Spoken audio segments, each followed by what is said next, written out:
Alright, class. If you're doing this project, it's called kind of like the Mike Dennis project or the Bleed project. So what we're doing in this is we're using complementary colors and analogous colors together.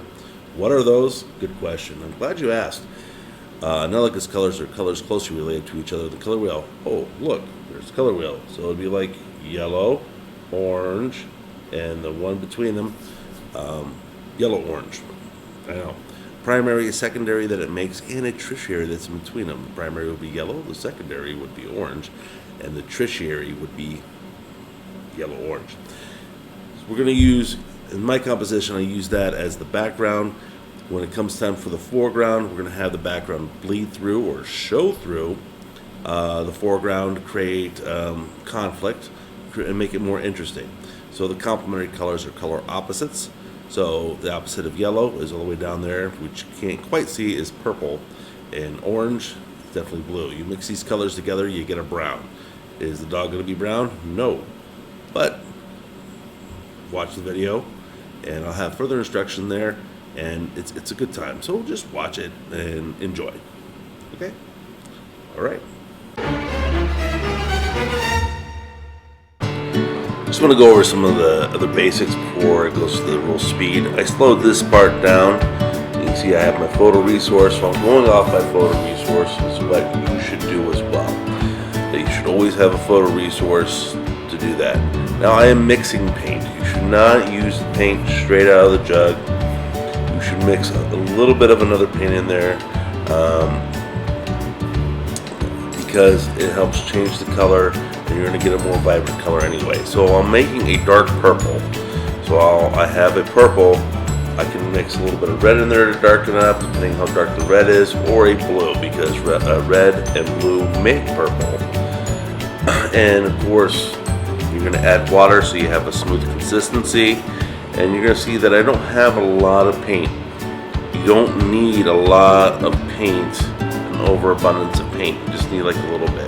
So I'm going to add some water to the paint because it's heavy medium, and we want to get a smooth consistency for application so that we don't have a bunch of thick paint. I have a little bit of red, and I'm mixing with my palette knife. You want to mix with the palette knife, little circles, you're kind of churning it inside. You shouldn't have an abundance of paint, because if you do, you're going to make a mess. And then you might, if you're doing it the way that I'm doing it, you're going to make a mess on your painting. You don't want to do that. So I am right now just mixing the color and making sure that I have a secure color. There's no streaks of any other paint in there, so that my painting experience is a lot better. So once I have this mixed up, I will probably use a flat brush or a round medium brush to apply the paint to my painting. Now you can see it going full speed. I do believe I am using a flat brush to paint it in larger areas. I'm going over some of the black areas that I have colored in with the Sharpie, and that's going to help darken those areas in. I'm fanning it out as well. I'm trying to get a nice texture in there. I will go over some of the purple to darken it up. Like in the previous video, you want some like nice strokes back and forth to give that texture of fur. You can see here I am applying all the shadows. So I'm looking at what my photo resource is, and I am applying the shadows, and that's what I'm using the purple for. The purple is basically for the darkest parts. You want to paint the darkest parts first. Why? Because when you paint blue over top of it, it's going to help darken that purple and make it even darker.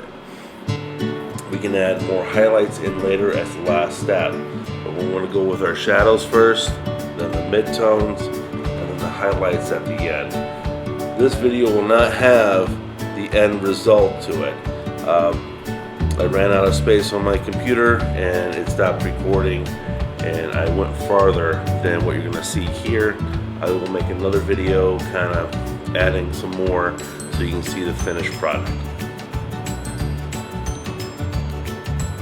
So you can see here I'm painting in all the shadows, and it's starting to take form. I'm not painting it flat.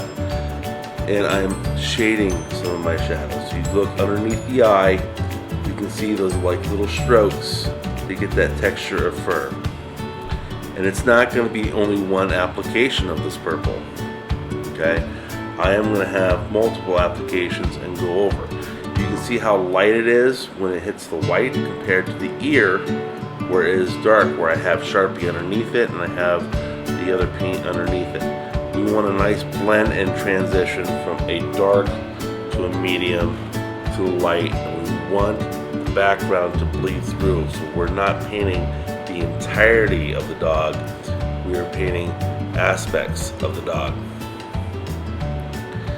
You can see here underneath the jawline where I'm working right now, you can see that I have a lighter tone. I'm using less paint, probably a little bit of water to help dissipate the intensity of color so I can get a nice transition as well from that dark purple to a lighter purple.